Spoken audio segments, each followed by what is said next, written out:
West Ham have a couple of players who are in high demand and they are intent on getting every last ounce they can out of any deal. Two players, of course, are Declan Rice and to a lesser extent Gianluca Scamacca. There are a number of clubs in Italy who want Scamacca. I think you can pretty much discount a lot of the talk that he's going to remain at West Ham. Kevin Nolan was on TalkSport a few days ago and he was saying that Scamacca needs to get settled and there's a future for him at the club. There's a few stories about there being a future for him at the club.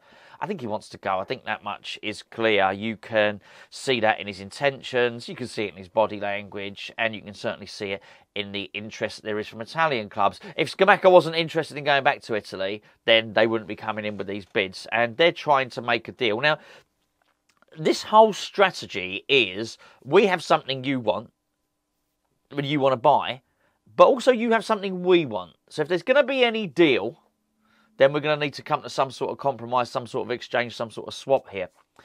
And it's prevalent enough across every deal with every club, with there being at least one player, to make you appreciate it's true. Also, David Sullivan has come out and said it. So it's quite clear that it's our strategy. As far as I can see it, and it is only reading between the lines, it is a case of we value, in Declan Rice's case, we value Declan Rice at £120 million. You give us £120 million, or you get a little bit creative. Basically, you give us some money and you give us a player. And I think that's really interesting. And the only club that appear to have grasped that so far, I think, are Manchester City. As Manchester City tried to offer us 80 million plus Calvin Phillips. Now, Calvin Phillips doesn't want to come to West Ham. And that's fine. But that was £80 million plus Calvin Phillips. Now, they might have bought Calvin Phillips for 50 million, but even if you valued him maybe at 40, 35, you're still getting there. The Man City saying, look, here's that £80 million cash. Probably not in cash, probably bank transfer. And here is Calvin Phillips valued at 40 million. There's your 120 million, deal done. Thank you very much. We'll shake hands on that. That's what the deal would have been. Man City understand it, absolutely get it. And that's why I think Man City have come back with another player as part of a proposed sort of trade swap deal type thing. It's Carlos Borges. Now, he is, he's a very, very talented young player. He's done very well in basically Man City's underage youth groups. He's in high demand, actually, and he's in high demand at the moment from Nottingham Forest. But Nottingham Forest are valuing the deal at about £13 million, something like that, which makes it interesting for Man City. I think it does two things. Number one, it explains that Man City get it. Man City understand what West Ham want. I think that's a great thing in a deal, that, you know, if you're going to understand what the selling club want, then you're going to be able to hopefully package something up and offer them something. I think what it makes it more difficult is it can't be valued anywhere near the value of Calvin Phillips. So I think Man City is still going to have to come up with a lot of money up front. Now, is actual ready cash a problem for Man City? No, it's not.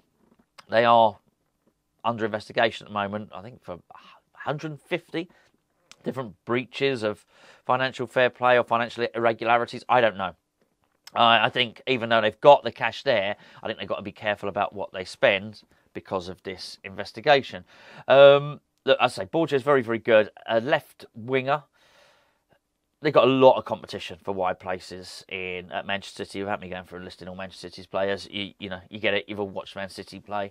He looks to be very, very good. What I would say is when they loan their players out, when they sell their players, they tend to insist on a clause whereby they can buy them back. So they might sell a player to a club for 10 million and say, yes, but we want the options of buying back for 30 or something like that, which sort of ring fences everything. It sort of safeguards them. In fact, they did much the same with Lavia who they sold to Southampton. And also they sold Adozi to Southampton as well. These are good players come out of Manchester City's academy, younger teams. They're really, really good players. Both those. Lavia, obviously, to a greater extent, but Adozi's a good player as well. So there's lots of them who come through that academy and sort of don't make it. Jadon Sancho, look, I know he's been a bit crap at the moment, but he's another one of them. There's lots of them. So, this kid could be very, very good indeed.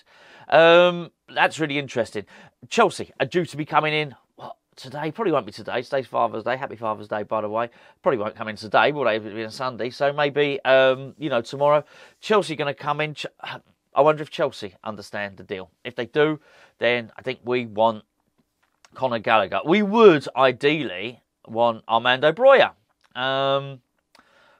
But he's injured, or even if he's coming back from injury. I think if you're going to take a player like that, particularly as he's had an ACL, if you're a club like West Ham who have a history of buying injured players, you're going to have to be very, very careful. You want to see him playing a certain amount of time. I would. If Broja was my favourite player and I was chairman of a club and I wanted to buy him, I'd still want to see him play in first team football for 6 months. Maybe we could get creative then and say, well, we'll take him on loan for a year because he might be broken. If he can play the whole year, then we'll go and do the signing.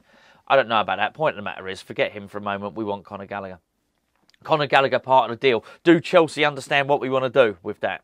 That would be interesting. Then you've got Emile Smith-Rowe. Now, Smith-Rowe's... I think Arsenal were trying to suggest that Smith-Rowe's stock is rising. And I think out of all the clubs who are after Declan Rice, Arsenal don't perhaps understand what West Ham want in a way that maybe the others do. So almost Arsenal were trying to bully this deal through. They don't seem to have it.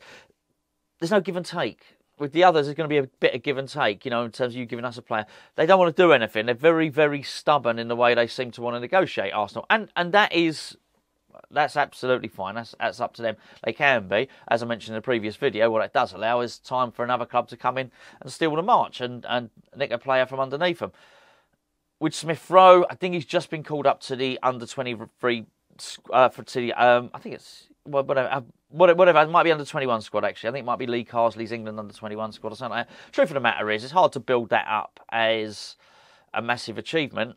Emile Smith-Rowe has already played 3 times for England at senior level. I think there's 2 World Cup qualifiers and 1 friendly. It's hard to then say, oh, hold on, his profile is rising because he's just been called up for the under-21s. I think that's stretching it. It's a little bit tenuous, isn't it? Fact of the matter is, we want him. And it's a case of us saying to Arsenal, how much do you want him? If you really want Declan Rice, then give us that player. He's not their prized asset. Look, he's not getting into the team ahead of Odegaard. He might get in a little bit more because they've got European football this season. But by and large, he's not a first name on the team sheet. Well, Declan Rice is a first name on the team sheet. Not only just for us, but for Arsenal.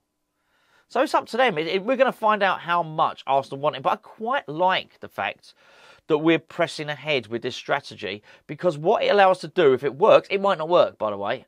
But I like I think it's ballsy and I like it because it would allow us to get a player that ordinarily they might not sell to us for big money. And let's just go back. Let's step back a second. Let's look at Conor Gallagher. I think with Gallagher, it's almost a case of us saying, if we were going to go and buy him, maybe he would cost 30, 35, 40 million. But if Chelsea want Rice really badly, we can actually ratchet that down. We can negotiate that valuation down. And at the same time, sort of increase Declan's a little bit. Because the truth of the matter is, and here's the point I was trying to make with Smith-Rowe, Chelsea want Declan Rice more than we want Conor Gallagher. That's the absolute truth. We would like Emile Smith-Rowe, yes, but not as much as Arsenal needs Declan Rice. That gives us the upper hand in any negotiation. It's good to have an upper hand because there was a point not that long ago where I thought we wouldn't have one. I thought it was only Arsenal who would be interested. The final player is actually not anything to do with Declan Rice. It's to do with Gianluca Scamacca. Gianluca Scamacca, as I've already mentioned, wants to go back to Italy. Roma want him. Well, a lot of Italian clubs want him. They just don't seem to want to pay for him. Well, that's all very well and good. We'd all like things that we don't. I'd like a Ferrari and not have to pay for it, but it's not the case. So I think with him, again, we're looking for them to be creative. There's no benefit to us loaning Gianluca Scamacca. None to West Ham. There's a benefit to the player. There's a benefit to the loaning club.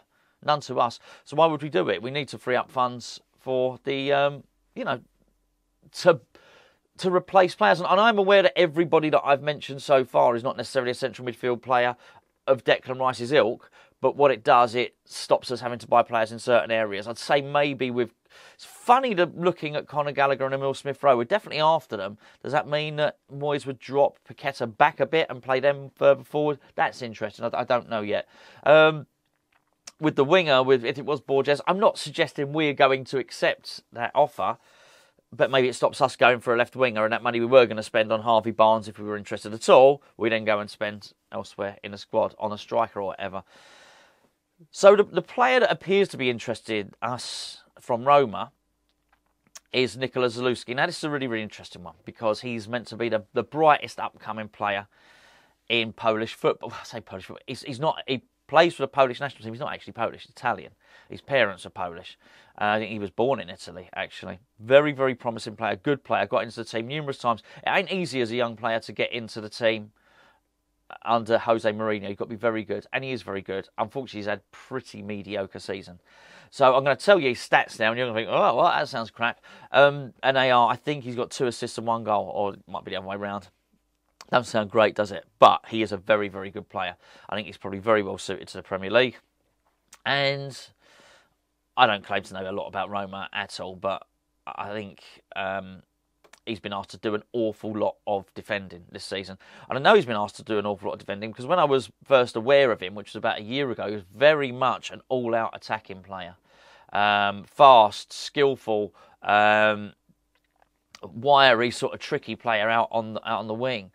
And the last 2 or 3 times I've heard about him, people have been talking about his tackling stats and stuff like that. So I don't know. I can't claim to have an encyclopedic knowledge of it. Has he been playing, a more defensive role, position under Jose Mourinho? Well, it's Jose. I wouldn't put it past him to make a player do defensive stuff. We know all about that at West Ham. But that might be what makes him ideally suited for David Moyes, per se. Anyway, there you go. I just thought that was very, very interesting just to look at almost every time you see us with a serious link. And a lot of them now are serious stories. This is not a made-up story that West Ham want to sell Declan Rice. West Ham are selling Declan Rice. So when you've got that and you know that, when the owner is telling you that we may be looking to bring... It's David Sullivan's words. It's going to cost 120 million or a player in part exchange. He said it publicly. More than once, actually. It's actually telling you that's what we're going for. So there clearly is a number of highlighted players who have been identified by whoever. I don't care who's identified them. It's just this is who they are, whether it's Rob Newman, whether it's David Moyes, whether it's Sullivan himself, or whether it's the new director of football who may or may not be coming in. Someone's identified these players. If we sell Declan Rice or Gianluca Scamacca, this is who we want back. And I don't blame us because it's been really hard to sign players. I say that, having just spent 200 million and whatever, signed 8 players. But it ain't easy. It ain't easy to sign players. It ain't easy to sign players that other teams want. And I just think, even if you just take one player, let's say that one player is Conor Gallagher. Say Aston Villa want Conor Gallagher. I'm making it up. They might not. Crystal Palace want Conor Gallagher. Maybe Everton want Conor Gallagher. Maybe they want to pay more than us. But if we've got something, we've got an advantage over them. We've got something that Chelsea really want. So we're able to say to Chelsea, well, you can sell Conor Gallagher to Crystal Palace. But if you do, you ain't going to get Declan Rice. I think that, things like that, and it's not just him, are enough maybe to swing a deal your way.